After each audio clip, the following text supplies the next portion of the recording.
Саламатсыздар ма? Бүгінгі сабақтың тақырыбы бұқаралық ақпарат құралдары және мемлекет. Бұқаралық ақпарат құралдары және ұлт. Тақырыптың негізгі сұрақтары мемлекет және бақ. Бақтың міндеттері туралы. Аймақтық және облыстық баққа мемлекет көмегі және олардың даму жағдайы. Бұқаралық ақпарат құралдары арнайы техникалық құралдардың көмегімен кез келген тұлғаларға әртүрлі мәліметтерді ашық жариялауға арналған әлеуметтік мәселелер. Сарапшылар олардың мынадай ерекше белгілерін атап көрсетеді. Жариялылық, яғни тұтынушылардың шексіздігі. Арнайы техникалық құралдардың, аппаратуралардың болуы. Ақпарат таратушының қабылдаушыға біржақты ықпалы. Тұтынушы аудиторияның тұрақсыз әркелкілігі. Қоғамның өмір сүруін қамтамасыз етудегі бақтың рөлі зор. Наполеон жауға қарсы 100 мың қол әскерден 4 газеттің ойсырата соққы беру мүмкіндігі зор деген. 1840 жылы француз жазушысы Аноре де Бальзак баспасөзді 4-ші билік деп атады. Билік институтында бақтың тура мағынасындағы орны болмағанымен, оның саяси процестегі орнын асыра бағалау мүмкін емес. Қазіргі кезде электронды ақпарат құралдарының пайда болуымен бұл әлеуметтік институт бүгінгі қоғамның саяси биліктік қатынастардың барлық қырларын түбірімен түрлендіріп жіберді. Бақтың атқаратын қызметі әртүрлі. Сарапшылардың пікірінше олардың аса маңыздыларына мыналар жатады: ақпараттық, білімдік, әлеуметтендірушілік, мүдделерді тоғыстырушы, саяси субъектілерінің ықпалдасуы, жұмылдыру және тағы да басқа.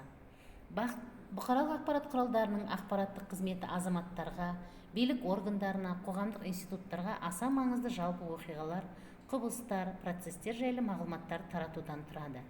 Бұл қызметсіз кез келген қоғамның толыққанды өмір сүруі мүмкін емес. Бақтың білімдік қызметі азаматтарға әртүрлі ғылым саласынан, қоғамдық гуманитарлықтан жаратылыстану ғылымдарына дейінгі танымдық хабарларды дайындап таратуынан көрінеді. Әрине, ол толыққанды, жүйелі, арнайы оқу орындарында берілетін ғылымды қамтамасыз ете алмайды. Дегенмен де, қазіргі қоғамда адам өз өмірінің әр кезеңінде білімнің басым көпшілігін осы бұқаралық ақпарат құралдары арқылы алады. Бақтың әлеуметтендіруші қызметі адамдардың әлеуметтік ережелерді, құндылықтарды сіңіріп, мінез-құлықтарын қалыптастыруға септігін тигізеді. Бақтың жүйелі түрде күнделікті қалың қауыммен қауышуы, оны жеке тұлғаны әлеуметтендіруші алғашқы институттар, отбасы, дін, мәдениет ошақтарымен қатар бір орынға қойды. Бақ арқылы адамдар өздерін жалпы әлеуметтік, жалпы әлемдік процестердің бір бөлшегі ретінде әрі өзінің қоғамға, мемлекетке, саясат әлеміне қатысы барлығын сезінеді.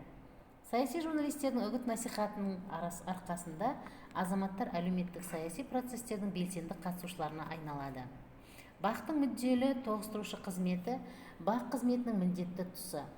Саяси мүдделер тек бақ арқылы ғана емес, сонымен қатар азаматтық қоғамның басқа да институттары, мысалы партиялар, қоғамдық бірлестіктер арқылы жүзеге асырылады. Бірақ кейбір жағдайларда тек бұқаралық баспасөз бен теледидар ғана алғашқылардың бірі болып қоғамдағы өзекті мәселелерге назар аударады. Ықтимал әлеуметтік және саяси қақтығыстар жайлы дабыл қағып, билік құрылымдарына жағдайды саралап, арнайы ішкі шешім қабылдауына итермелейді. Бақтың жұмылдырушы қызметі адамдарды нақтылы бір іс-әрекеттерге немесе саналы әрекетсіздікке шақырады. Бақтың осы қызметі саяси қатынастар саласында аса маңызды болып табылады.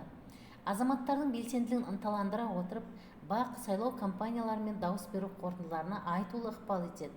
Олар қоғам мен билікте дағдарыс туғызатын жаппай наразылық немесе саяси жанжалға апарып арандатулары әбден мүмкін.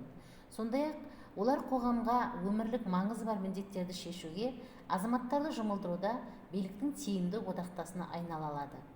Бақты саналы түрде саяси алдап арбау мақсатында қолдану азаматтарға және қоғамға аса қауіпті болып табылады. Оған өз мүдделеріне қайшы келетін әрекеттерге баруға мәжбүрлеу үшін адамдардың санасы мен мінез-құлқын жасырын басқару жатады. Алдап арбау бақта таралатын, шын мәнінде жалған ақпараттарға адамдардың сенуіне негізделеді. Оған тапсырыс берушілер үшін ол пайда, ал қоғам үшін орны толмас өкініш. Осы орайда қазіргі кезде өз қызметінің тиімділігін арттырғысы келетін қоғам қандай да бір жолмен бақтың қызметін реттеуге тырысады. Бақтың жағымсыз салдары оның қоғамдық ұйымдарымен шектелуі мүмкін. Қазіргі қоғамда бақытты ұйымдастырудың үш негізгі жүйесі қолданылады: жеке, коммерциялық, мемлекеттік және қоғамдық құқықтық.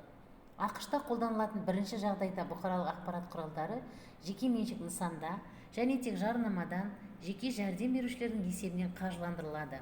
Алайда бұл елде жекелеген азаматтар мен жалпы қоғамның мүддесі сотпен қорғалады. Бақтың онымен келіспеуге еш шарасы жоқ.